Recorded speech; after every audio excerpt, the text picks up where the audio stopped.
Y es que en esta información de contexto usted tiene que recordar lo siguiente. En el año 2019, que ya parece hasta un poco lejano, un 13 de octubre... Aquel año 2019. Del año 2019, bravo, sí, hasta con sarcasmo hay que decirlo, porque increíble Guatemala. Tuvo que haber cambiado la Corte Suprema de Justicia y los integrantes también de las salas de apelaciones. ¿Pero qué pasó? Pasaron muchas cosas con los procesos de las postuladoras, hubo muchos recursos, entre ellos particularmente los recursos de amparo, y posteriormente terminó refrendando esta situación la Corte de Constitucionalidad, prácticamente variando y legislando para una nueva forma de elección de magistrados. Hoy, a esta fecha, entonces, atendiendo a esa situación, únicamente inició este eterno proceso, porque va a ser eterno. ¿Te imaginas tú elegir a más o menos 90 magistrados titulares de salas de apelaciones, sus 135 suplentes y, 135 titulares y 90 suplentes, más los 26 magistrados de Corte Suprema de Justicia, 13 titulares y 13 suplentes, cuando hay que leer la hoja de vida de cada uno, los pros, los contras, lo que han hecho, si le parece o no le parece, ¿por qué? Bueno, inició. Solo eso te digo. Yo quiero que, Julio, que podamos ir recordando un poco de por qué este proceso se prevé que pueda tardar muchísimo tiempo, para que conozcamos también y para que recordemos cómo ahora el Congreso debe llevar a cabo las elecciones, que hasta eso fue modificado. Hasta eso fue modificado. Así rápidamente antes de ver los datos. Este proceso, nos guste o no nos guste, que eso ya es otro tema, ¿verdad? El cambiar eso de las comisiones de postulación, que evidentemente están ya totalmente retrógradas, obsoletas y pasadas, no sirven para esta situación. El hecho de que la Corte de Constitucionalidad cambió el proceso que está en la ley de comisiones de postulación. Y ahora cada uno de los candidatos posibles que el Congreso tenía ya un listado, digamos, para nombrar, ahora deben de ser evaluados por el Pleno del Congreso, que son 160 diputados conocidos y discutidos. Imagínate que duren unos 10 minutos, por ponerlo corto, entre cada uno de estos magistrados, que no va a durar 10 minutos, esto va a ser mucho más largo. Se va a volver una situación de meses o años, o sea, no vamos a terminar nunca. Pero me permites presentar contexto con datos también. Por supuesto, veamos entonces estos datos que se han preparado para ampliar también el análisis, que está interesante. Claro que sí, muchísimas gracias, Andy, por esa situación. Bueno, usted lo está viendo ahí en pantalla y es que ha surgido la polémica. Sí, por supuesto que sí. Y la polémica se da ahora, imagínese usted, aquí como es excusa para todo, ¿verdad? Y todo se vuelve terrible. La polémica ahora es el orden del nombramiento. A ver, el nombramiento de magistrados de la Corte Suprema de Justicia no deja de ser una polémica, Sandy. En ningún momento, pues hoy se discute en el Congreso si se inicia con ellos o con los magistrados de sala. ¿Qué decisión tomó el Congreso? Después de este año de retraso, decidió iniciar con el nombramiento de magistrados de sala. Ahora bien, por costumbre, una de las 5 fuentes del derecho, tú lo sabes, las anteriores legislaturas han electo primero a los magistrados de Corte Suprema de Justicia y posteriormente a los magistrados de Sala de Apelaciones. El Congreso ha dado vuelta a esta situación, pero no porque el Congreso mismo quiera. Fíjate que la resolución que legisla, literalmente que legisla diferente proceso por parte de la Corte de Constitucionalidad, en sus considerandos dice, bueno, hagámoslo como siempre se hace, es decir, primero los magistrados de Corte Suprema, pero después en la parte resolutiva dice lo contrario. Entonces es una resolución que no se sabe a qué es lo que hay realmente que basarse, porque está cambiado el orden en cualquiera de las dos partes. Al final de cuentas, con algunas discusiones por parte de las distintas bancadas que conforman el Congreso, que recordemos que son 19, otra cosa que poner de acuerdo a 19 partidos políticos, ¿cómo haces tú con esto? Se inició por la discusión de los expedientes de los magistrados de sala. Yo particularmente creo que esto, a este paso y en esta forma y de esta manera, esto va a durar meses, si no es que años, y definitivamente así no vamos a tener Corte Suprema de Justicia a lo inmediato. No lo vamos a tener, así hay que decirlo. Parece que no, Julio, y se sigue atrasando el proceso, sigue la incertidumbre legal, que recordemos que a nuestro país no le conviene tener esa incertidumbre legal. ¿Por qué? Porque es uno de los puntos que inversionistas, empresarios, verifican antes de decidirse Así es, a apuntarse y poder iniciar proyectos en un país como Guatemala, que necesitamos de los empleos, necesitamos de las inversiones, Julio, necesitamos recuperar nuestra economía, pero pareciera que este punto no podría ayudar mucho. Yo te diría, no sé cómo lo ves. No, estoy completamente de acuerdo y quiero refrendar tus palabras. ¿Por qué esto no ayudaría en nada? Porque la certeza jurídica sencillamente no existe. A ver, repito, recalco, yo creo que Sandy, esto es evidente para todos los guatemaltecos, lo hemos analizado ya en muchas ocasiones.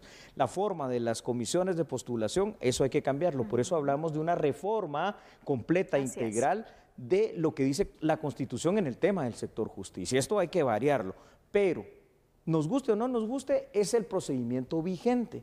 Ahora, lo que a mí me parece que le quita toda la credibilidad a esta situación y quita la certeza jurídica, por bueno o malo que sea este procedimiento, que más es bastante malo, obviamente, el hecho de que venga la Corte de Constitucionalidad y establezca un nuevo procedimiento que complica, por no decir imposibilita prácticamente el que se nombre. Yo te lo voy a poner en otras palabras. Esto ya no es cuestión de ley, de procedimientos, de lo que existe o lo que no existe. Esto es cuestión de intereses. Hay intereses de un lado, hay intereses de otro lado y seguimos en una Guatemala, imagínense ustedes, estimados televidentes, en una Guatemala dividida, en una Guatemala polarizada, en una Guatemala todavía con aquello de las ideologías de izquierda y de derecha. ¿Sabes cuál debería ser la única ideología en el corazón y en la mente de los guatemaltecos? Guatemala, porque somos un solo país. Esa debería ser la verdadera ideología. No hay voluntad de que esto se arregle. Julio, pero aparte también lo que genera un poco de duda es el hecho de que la ley ya dice cuál es el procedimiento para la elección de la cortes. La Constitución lo dice. Por supuesto. Entonces, que venga un órgano que te diga, no, tienen que hacerlo de esta forma, cuando en realidad no está dentro de una ley. Yo no sé al final también qué tan legal podría ser o qué tan legítimo podría ser. Me encanta esa pregunta, Sandy. Bravo. La Constitución establece cuál es el procedimiento para el recambio, cuál es la fecha para el recambio de los magistrados de sala y de salas de apelaciones y quién y cómo lo debe de hacer. Ya lo establece a grosso modo. Obviamente la ley de comisiones de postulación y el reglamento lo desglosa, ¿no?, con mayor detalle para poder ejecutarlo.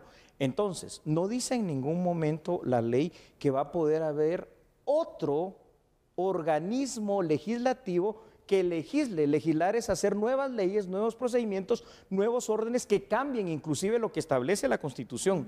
Dice la Constitución, y aquí vamos a lo que me gusta, usted anote, usted no me crea a mí, yo le voy a dar los artículos y léalos. Dice la Constitución en el artículo 44 que cuando se violentan derechos que están garantizados en la Constitución, la norma, lo que sea, el artículo, la vejación, es nula ipso iure, nula de pleno derecho. Bravo, Sandy. Es decir, no nace a la vida jurídica. Pero esto viene refrendado en dos artículos más. Artículo 175, que nos habla de la primacía de la Constitución. Todo debe basarse en lo establecido en la Constitución. Y el artículo siguiente, el 204, que dice que cuando alguna disposición de cualquier órgano, de cualquier tribunal, y la Corte de Constitucionalidad es el más alto tribunal constitucional, pero es un tribunal al fin, tergiversa, violenta o restringe algunos de los derechos y procedimientos de la Constitución, esa resolución es nula de pleno derecho, es nula ipso iure. O sea que el Congreso de la República, que también está integrado por varios y muchos abogados, debería tomar sobre la base de eso y cumplir una cosa, lo que dice la Constitución, no lo que dice ninguna otra resolución. Y Julio, antes de pasar a los siguientes datos, aquí viene lo complejo, porque entonces vienen las inconstitucionalidades. ¿Y quiénes son los que ven estos temas? ¿Quiénes son los que al final tienen que resolver? La propia Corte de Constitucionalidad. Entonces, ese círculo va a estar ahí, va a parecer un hámster, ¿no? Sí, son dando vueltas y vueltas el asunto. Usted no me escuche lo que voy a decir, te voy a decir un secreto, fíjate, Sandy, es cuestión de intereses, intereses políticos, intereses de todo tipo. No es cuestión de cosa jurídica, porque lo jurídico ahí está en la Constitución. Dicho esto, ahora le voy a presentar otros datos, si usted me lo permite, y los datos están allí en pantalla, ¿verdad? A ver, vea lo siguiente, por favor. Le quiero decir que el Congreso inició leyendo los expedientes de cada uno de los aspirantes al cargo de magistrados de sala de apelaciones. Imagínense, o sea, leyendo la hoja de vida y todo lo que han hecho en sus años de trayectoria. Los expedientes incluyen Por ejemplo, parentesco con otros funcionarios, si estuvieron implicados en ilegalidades criminales o incluso si de alguna manera pues han tenido algún otro tipo de problema administrativo con la ley. Los diputados, entonces, Sandy, ahora bajo este nuevo procedimiento sacado de una resolución de la Corte de Constitucionalidad, deberá votar a viva voz, que tampoco está en la Constitución ni en la ley, si los candidatos cumplen o no con los requisitos de honorabilidad y excluir del proceso de elección a los profesionales cuya idoneidad, entre comillas, y honorabilidad haya sido comprometido por lo que aparece ahí o por lo denunciado, por lo conocido. Yo te digo algo, esto no solo está inventado, sino que está completamente subjetivo. ¿Cómo otros hombres y mujeres, diputados en este caso, van a poder juzgar sobre la honorabilidad de alguien en lugar de juzgar sobre la idoneidad de alguien? Las capacidades en el conocimiento del derecho, en la preparación académica, en si han sido catedráticos, por ejemplo, en si han sido jueces, en si han sido fiscales, operadores de justicia, en si han sido magistrados anteriormente, en la idoneidad y la carrera judicial. ¿Sabe por qué hacen esto? Por intereses, por intereses. Está complicada también esta elección, Julio, y aparte de eso, el trabajo se viene recargando también, te diría, porque están pendientes las Cortes desde hace mucho tiempo. Vienen otras elecciones también, cambio aparentemente de la Corte de Constitucionalidad. Lo has dicho bien. Aparentemente, porque pareciera entonces que vamos en cola y al final no se sabe qué va a pasar. No se sabe cuál es el fin entonces de las distintas decisiones que se han tomado, no se sabe entonces por qué ir atrasando este procedimiento y que recordemos, conocer a expediente tras expediente va a ser un tema tardado y aún así pueden existir otros recursos si no parece la elección final. Bravo, Sandy. Colapso total, absoluto colapso del sistema de justicia guatemalteco. Seamos aquí muy claros en lo que tenemos que entender esto. Este procedimiento está hecho simple y sencillamente para no cambiar de cortes. Y los intereses pueden venir de un lado, de otro, o pueden venir de varios lados. Y lo vimos refrendado también con lo que pasó con las elecciones del representante titular del Colegio de Abogados y Notarios. La justicia parece estar cooptada, prostituida y comprometida, pero esa es la realidad de lo que está pasando en las altas cortes de nuestro país. Y hablamos del sistema de justicia, es un tema muy delicado, un tema que sin duda alguna, Julio, hemos hablado de la reforma profunda que se debe realizar. Urgente. Pareciera que ni siquiera tiempo para eso les va a dar porque hay muchos asuntos pendientes, las elecciones. Es un tema que de verdad se le tiene que dar la prioridad, pero sobre todo la responsabilidad, evitar los intereses que puedan existir, porque entonces al final la justicia va a seguir así, parcializada, ¿no? Así es. Bueno, dicho esto, Sandy, que está muy bien dicho para conclusión, algún día, no sé cuándo, no sé cómo y no sé a qué hora y en qué año vamos a tener nuevas cortes, al menos de apelaciones y al menos la Corte Suprema de Justicia. Ahora déjeme por favor invitarlo a algo, no cambie y recuerde una cosa, nosotros a esta hora somos a la medida.